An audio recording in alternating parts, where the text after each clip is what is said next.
Hi friends, అరటికాయ మసాలా అండి. చాలా బాగుంటుంది. కార్తీక మాసంలో నాన్ వెజ్ తినని వాళ్ళ కోసం అండి ఈ వంటకము. మంచి వాసనతో గుమగుమలాడుతా చికెన్ ఫ్లేవర్ వచ్చేటట్టుగా చాలా బాగుంటుందండి. నేను 4 అరటికాయలు తీసుకున్నాను. ఇప్పుడు ప్రాసెస్లోకి వెళ్దామండి. చాలా బాగుంటుంది ఈ కర్రీ. చపాతీల్లోకి, రోటీలోకి అన్నిట్లోకి కూడా బాగుంటుంది, రైస్లోకి కూడాను. నేను 3 అరటికాయలు తీసుకున్నానండి, పెద్ద సైజులో ఉండేటివి. ఒక 2 పెద్ద సైజు ఆనియన్స్, 2 టమాటాలు తీసుకున్నాను. సోంపు అండి, 1 టీ స్పూన్ వరకు సోంపు యాడ్ చేశాను. 2 టీ స్పూన్ల ఆయిల్ తీసుకున్నాను. సోంపు బాగా వేగిన తర్వాత 2 పెద్ద సైజు ఆనియన్స్ వేసుకుంటున్నానండి ముక్కలు.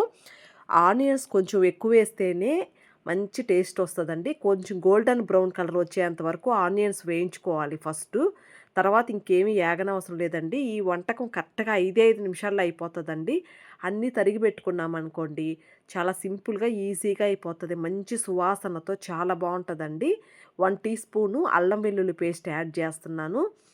ఆనియన్స్ గోల్డెన్ బ్రౌన్ కలర్ వచ్చిన తర్వాతే అల్లం వెల్లుల్లి పేస్ట్ యాడ్ చేయండి. ఇదిగోండి గరం మసాలా 1 టీ స్పూను, ధనియాల పొడి 1 ½ టీ స్పూన్ యాడ్ చేస్తున్నాను. ఈ మసాలాల వల్ల మంచి చికెన్ ఫ్లేవర్ లాగా వస్తుంటుందండి. మంచిగా చాలా బావుంటది. ½ టీ స్పూన్ పసుపు యాడ్ చేశాను. కారానికి తగ్గట్టు అండి, మీరు తినే కారాన్ని బట్టి మీరు యాడ్ చేసుకోండి. నేనైతే 2 టీ స్పూన్ల వరకు కారం యాడ్ చేశాను. ఇది వచ్చేసి మంచి కారం ఉంటదండి నా కారప్పొడి మాత్రానికి. నేను కొంచెం కారంగానే చేసుకున్నాను. ఇది కొంచెం వేగాలండి. పచ్చివాసన పోయేంత వరకు కొంచెం మాడకుండా దగ్గరే ఉండి వేయించుకోండి. 5 నిమిషాల్లో అయిపోతదండి. ఇప్పుడు ఇంకేమి ఏగనవసరం లేదండి. కరెక్ట్‌గా 5 నిమిషాలు.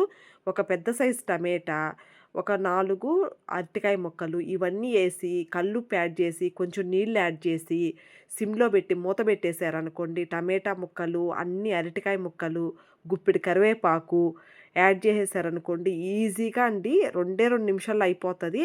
చాలా బావుంటదండి టేస్టు. మసాలా వాసన వచ్చేసి మనం పచ్చి వాసన రాకుండా బాగా వేయించాం గదండీ! ఈ అరటికాయ ముక్కలు, టమాటా ముక్కలు ఏవి గూడా ఏగనవసరం లేదనమాట. సింపుల్‌గా ఈ ప్రాసెస్‌లో అంటే తొందరగా పనైపోయేటట్టుగా చాలా బావుంటది. మంచి సువాసనతో మంచిగా చికెన్ వాసనొస్తా చాలా బావుంటదండి. ఒకసారి ఈ ప్రాసెస్‌లో ట్రై జేసి చూడండి. మేము కార్తీక మాసం నెల రోజులు నాన్ వెజ్ తినమనమాట. మాకు ఇటువంటి కర్రీస్ కొంచెం ఎక్కువ జేస్తాను. అంటే నాన్ వెజ్ మసాలా వాసనొచ్చేటట్టుగా కొంచెం బాగా గ్రేవీలాగా ఇది చాలా బావుంటదండి. ఇది కొంచెం చల్లారిన తర్వాత ఇంకొంచెం గట్టి పడతదండి. మీరు దాన్ని చూసుకొని నీళ్ళు లాంటివన్నీ యాడ్ జేసుకోండి. చాలా బావుంటదండి. ఉప్పు సరిపోయిందా లేదా చెక్ జేసుకుంటే సరిపోతది. ఈ వీడియో మీకందరికీ నచ్చిందనేసి అనుకుంటున్నాను. నచ్చిందంటే లైక్ చేయండి, షేర్ చేయండి, సబ్స్క్రైబ్ చేయండి. కొత్త వాళ్ళెవరైనా నా ఛానల్‌ని చూస్తుంటే సబ్స్క్రైబ్ చేసి సపోర్ట్ చేస్తారని ఆశిస్తున్నాను. ఒకసారి ఈ కర్రీని ఖచ్చితంగా ట్రై చేసి చూడండి. మీకందరికీ నచ్చుతుందని చెప్పేసి అనుకుంటున్నాను. వేడి వేడి అన్నంలో అందులో చినుకులు పడుతున్నాయి కదండీ! ఇట్లాగా మసాలా కర్రీలాగా చేసుకొని తింటే చాలా బావుంటది. ఒకసారి మీరందరూ కూడా ట్రై చేసి చూసి ఎలా ఉంది నాకు కామెంట్ చేయండి. Thank you for watching.